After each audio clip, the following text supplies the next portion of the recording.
I still remember the day I brought Louis home. He was only a few months old then, wrapped in a navy blanket with tiny embroidered stars, his eyes closed, lips parted like he was dreaming of galaxies. No one knew he wasn't mine, not in the biological sense at least. I was only 25, freshly married to Max, and already carrying the ache of infertility like a wound no one could see. We told everyone I had given birth at home. It wasn't difficult to sell. I had disappeared for a few months, citing privacy and peace. No baby showers, no hospital visits. Just Max and me, and the quiet paperwork that made Louis legally ours. He was perfect, warm, sweet, and helpless in a way that made me feel needed for the first time in my life. Now he's 19, and I'm 44. A lifetime sits between those numbers, but lately, that space feels like it's collapsing in on itself. Max thinks I'm distracted. Maybe I am. But how do I explain the way my heart pounds when Louis walks into the room? How my breath catches when he laughs? Daryl's laugh, not Max's. That lazy, slanted grin, that smooth lilt in his voice, the same subtle sarcasm that once made my 16-year-old heart flutter.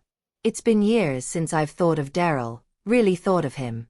My first love. My unreachable dream. He never loved me back, never even noticed me really, but I worshipped him from a distance like girls often do with boys who carry danger in their silence. Max was different. Solid. Kind. Predictable in a way Daryl never was. I married him because he was everything Daryl wasn't, safe. And I loved him, in a steady, grateful kind of way. When I held Louis, I imagined our family as something whole. But lately, I've been seeing pieces of Daryl in Louis that Max could never have given him. It confuses me. Hurts me. Makes me question everything. One morning last week, I was folding laundry in the den when Louis walked in shirtless, sweat slicking his chest from his morning run.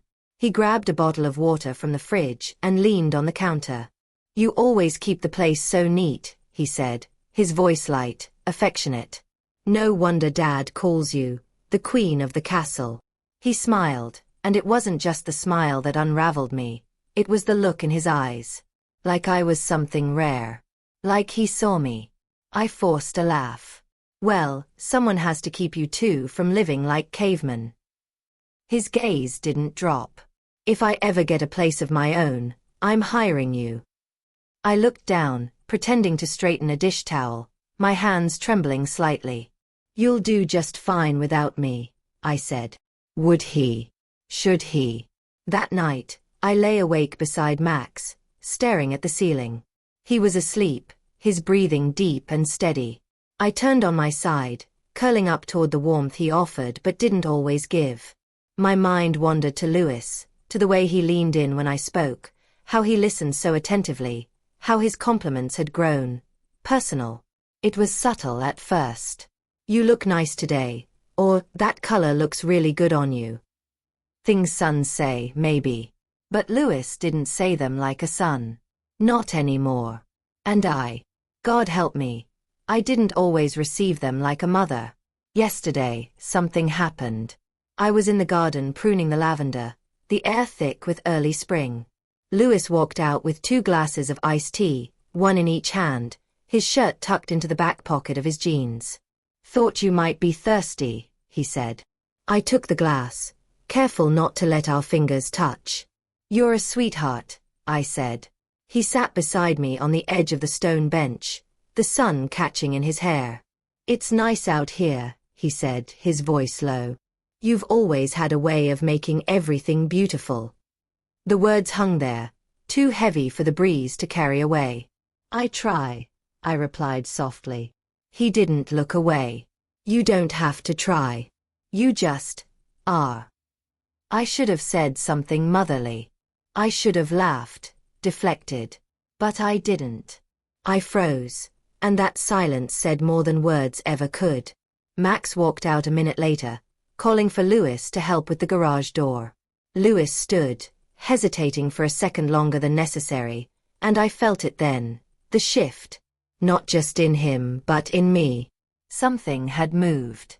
Something dangerous. Max didn't say anything that night, but I caught him watching me.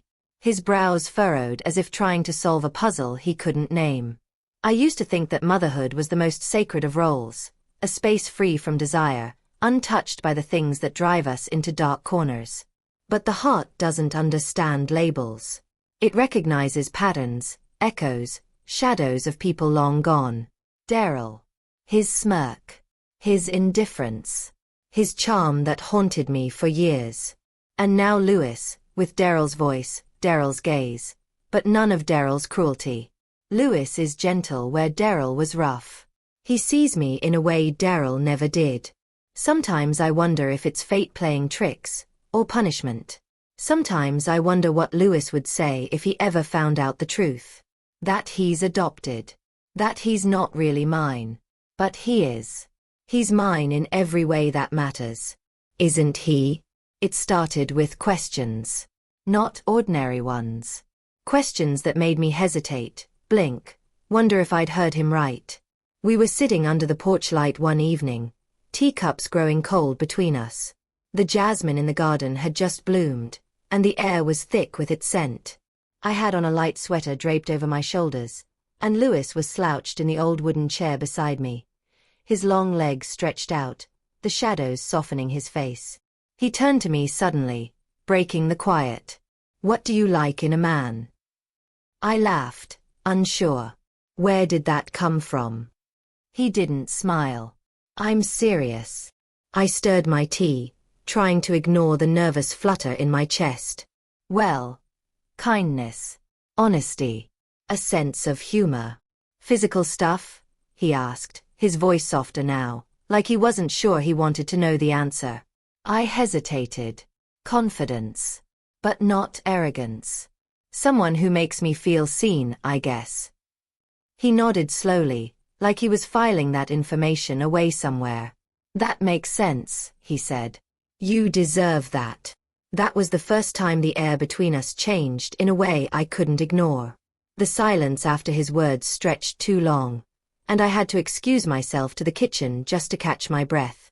Then, a few days later, while we were in the backyard again, too long, too late, he leaned back on his elbows and looked at me like he'd been waiting years to say something.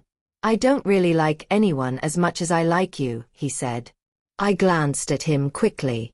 "Louis, I'm not saying it to mess with you," he cut in gently. "It's just, girls my age, they don't get it. They don't think. They want stupid things. Flashy guys, parties, games. I don't know. Grown. You understand things. You listen." "That's because I've lived longer," I said, trying to keep it light, to laugh it off. But I couldn't. My heart was a drum. And when he looked at me, really looked at me, I felt that pull again, that impossible, dangerous gravity. We both knew we were dancing along a line neither of us could cross. Not out loud. Not in words. But something was building between us, a quiet, invisible storm we didn't know how to escape.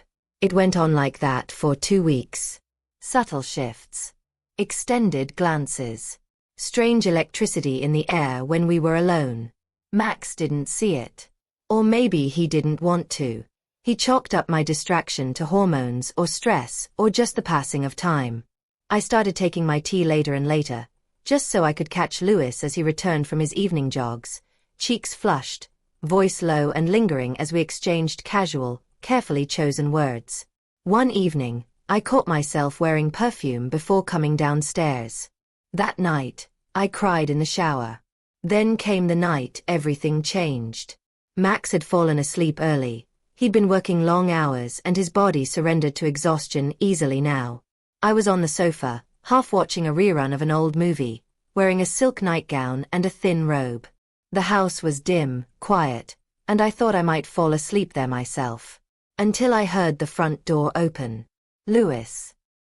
He stumbled in, the soft thud of his shoes uneven on the floor. His hair slightly tousled, the scent of alcohol reaching me even before he did. His shirt was half untucked, his eyes glassy but focused.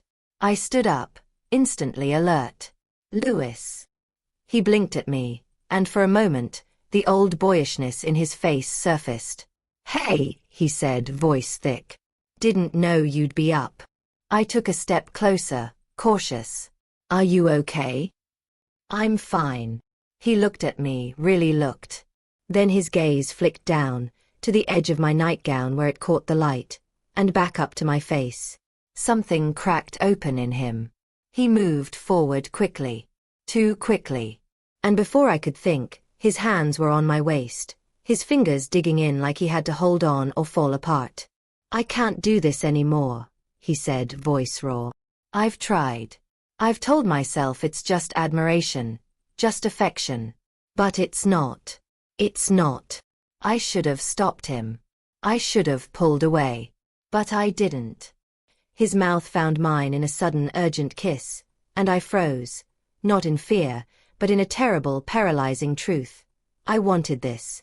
My body answered him before my mind could. The kiss was tender but trembling, and when he pulled back, breathless, his eyes searched mine like he expected me to run. I can't hide it anymore, Joan, he whispered. It's eating me alive. I stood there, heart hammering, and saw everything. Max sleeping upstairs, the boy I had raised, the secret no one knew, the storm we were caught in. I'm scared, I whispered. He nodded. Me too. And I believed him. Not just the words. The fear in his eyes. The love tangled up in everything that shouldn't be. We didn't speak after that. Not right away. He disappeared into his room, and I stayed on the sofa for hours, knees pulled to my chest, the taste of him still on my lips. I wanted to believe it was just a mistake. A moment. Something born of too much wine and not enough sleep. But I knew the truth. I was in love. Not with Daryl, the ghost of my youth. But with Louis, who reminded me of him. Yes, but who had become something else entirely. Someone I couldn't ignore. Someone I didn't want to. The next morning, he was drunk again. I knew it the moment I saw him. Eyes shadowed, steps unsteady, the faint scent of something sharp and bitter clinging to his clothes. He tried to smile when I walked into the kitchen, but it faltered quickly. He looked broken. Louis, I said gently, why are you doing this to yourself? He looked at the floor, then back at me with eyes that were older than 19. Can we go somewhere? He asked quietly. So we did. We took my car down to the embankment, the old stone walkway by the river that curled through town. The air was crisp, early morning light slanting through the trees, and the world was just beginning to wake. We picked up coffee from a little stand near the water and wandered until the path gave way to sand and shoreline. We sat in the stillness, waves brushing the pebbles like whispered confessions. He sipped his coffee in silence. I watched the water. I don't like this, I said finally. His head turned slowly toward me. I don't like seeing you like this. Drinking. Shutting down. You're better than this, Louis. I know, he said, voice barely audible. Then why? I pressed. Why are you doing it? His hands tightened around the paper cup. Because I'm trying to make it stop. This thing. Whatever it is between us. I can't stop thinking about it. About you. I closed my eyes. The honesty was like a blade. Sharp, beautiful, dangerous. I keep telling myself it's wrong, he went on. That you're my mom. I'm not, I said quietly. He looked at me, startled. I should have told you sooner. But there was never a reason. Until now. I turned fully toward him, the wind lifting my hair across my face. You're not my blood, Louis. I adopted you when you were a baby. I loved you the moment I held you. But you are not my biological son. His breath hitched, and I saw the tears come into his eyes. You mean, all this time? I never meant to lie, I said. It was just easier. Simpler. And we were happy. He looked away toward the waves. Then why does it feel like I've been living someone else's life? I reached for his hand. Because we've both been hiding. And now we can't anymore. His hand trembled in mine. So can I love you? He asked, eyes filled with emotion. Not as a mother, but as a woman. My throat tightened. I don't know what the world would say. I don't know what Max would do. But I know what I feel. And I know I can't go on pretending I don't love you. Louis turned to me then, his face open, raw. Then let's not pretend. He leaned forward, slowly, unsure, his hand brushing my cheek. The kiss was soft, reverent. A quiet exhale of years of restraint. What followed wasn't a whirlwind. It was a slow unraveling of every boundary we'd built between us. We were cautious, terrified even, but the weight of secrecy made each moment more alive, more real. We met in the city, where no one would know us. At art galleries and quiet cafes. Sometimes we'd walk the trails just outside town, pretending to be anyone but who we were. He began calling me Joan in private. My name in his mouth sent shivers through me. No longer Mom. No longer anything but two people trying desperately to make sense of a love neither had planned for. I want to take you away, he whispered once as we sat side by side on a motel bed one evening, our hands barely touching. Somewhere no one knows us. Somewhere we can just be. But there was Max. Always Max. My husband of nearly 20 years. Kind. Predictable. Unaware. And yet, not entirely. He'd started asking questions. About my mood, my late evenings, the way Louis and I no longer occupied space at the same time the way we used to. You've been distant, Max said one night as we lay in bed. Both of you. I've just been tired, I said, my voice steady from practice. He studied me, his eyes full of quiet suspicion. Do I have something to worry about? I looked at him. The man who stood by me through adoption papers, financial strain, and years of marriage that had dulled from color to sepia. No, I lied. And I hated myself for it. But the truth was, Louis made me feel alive. Not in a scandalous, reckless way, but in a soft, aching way. Like I'd been asleep for years and suddenly remembered what it meant to breathe. He brought flowers to the places we met. He kissed my temple with a reverence that made my chest ache. He held my hand like it was the last thing keeping him tethered to the world. He sketched me once, something I didn't know he could do. He handed me the small notebook across the cafe table, blushing. I tried to get your eyes right. I opened it, and there I was. My profile, my hair pinned back, my eyes gazing toward some unknown horizon. It's beautiful, I whispered. It's you, he said simply. And I was his. Even if the world wouldn't understand. Even if I didn't always understand. But every time Max looked at me a little too long, every time he asked about Louis's strange behavior, my stomach twisted with guilt. I was building a second life in the shadows of the first. And I knew, eventually, the light would find us. The secret couldn't last forever. But until then, Louis and I lived in that secret.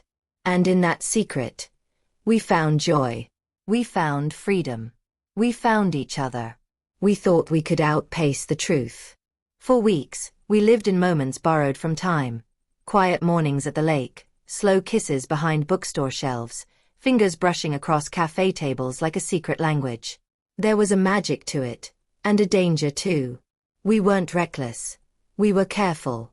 Deliberate. We didn't talk about the future, only the now. But the future has a way of catching up, no matter how fast you run. Max had started to change. Quiet at first. More observing than asking.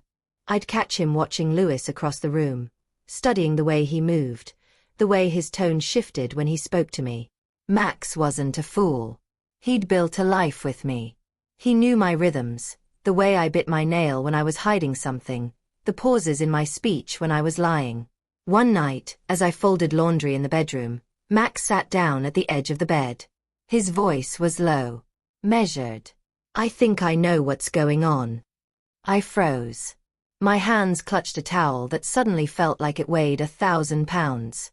What do you mean? He looked up at me with eyes that weren't angry, but tired. Joan, I'm not blind. You've changed. He's changed. The silence between us was thick, almost suffocating. "He's not my son," I said finally, too fast, too soon. "He never was." Max blinked, startled by the words I had never planned to say aloud. I kept going before I lost the courage. "I adopted him when I was 25. I never told anyone. Not even him. But he's not ours." "Not really." Max stared at me, and I could see the storm breaking behind his eyes. "That's not what I meant," he said quietly. "But I hear what you're saying." He stood, paced once, and then sat again, his voice steadier now. "Is it him?" I couldn't lie anymore. I didn't want to. "Yes." He exhaled, not in anger, but with a kind of surrender. "I don't understand it. I don't think I can." "I didn't plan this, Max," I said, feeling something deep in my chest unravel. "It wasn't something I wanted or chose. It just happened. I tried to fight it. We both did." His voice cracked. "You love him." I nodded, tears spilling over my lashes. "Yes." Max stood again, hands on his hips, back to me. He didn't speak for a long time. "I should be furious," he said at last. "But all I feel is sad." I stepped closer, hesitant. "I never meant to hurt you." "I know," he whispered. "And that was the end of it. Not of the pain. Not of the confusion. But of the pretense." That night, Louis and I met in the orchard just outside of town. The sky was ink blue, stars scattered like whispers across the dark. He saw my face as I approached and knew something had shifted. "He knows," I said softly. Louis's jaw clenched. "What did he say?" "He's hurt."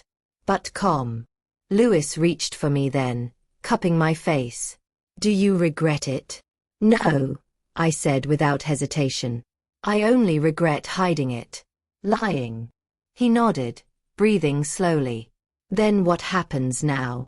I leaned into him, the warmth of his chest grounding me. "We stop hiding. Whatever comes next, we face it. Together." And we did. The fallout was quiet but heavy. Max moved into the guest room. Friends whispered. Neighbors speculated. But there was nothing scandalous to uncover, only truths we had long buried. Louis and I didn't parade anything. We were private, thoughtful, but unashamed. He began working at a gallery downtown. His sketches, some of me, some of landscapes, some abstract and aching, began to attract attention. I watched him bloom in ways I had never imagined. And I did too. I rediscovered parts of myself I had long tucked away. The girl who once loved wildly, the woman who wanted to be seen. With Louis, I was never invisible.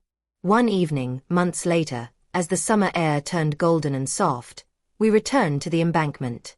The same place where truths had first been spoken. Louis carried a blanket, a thermos of tea.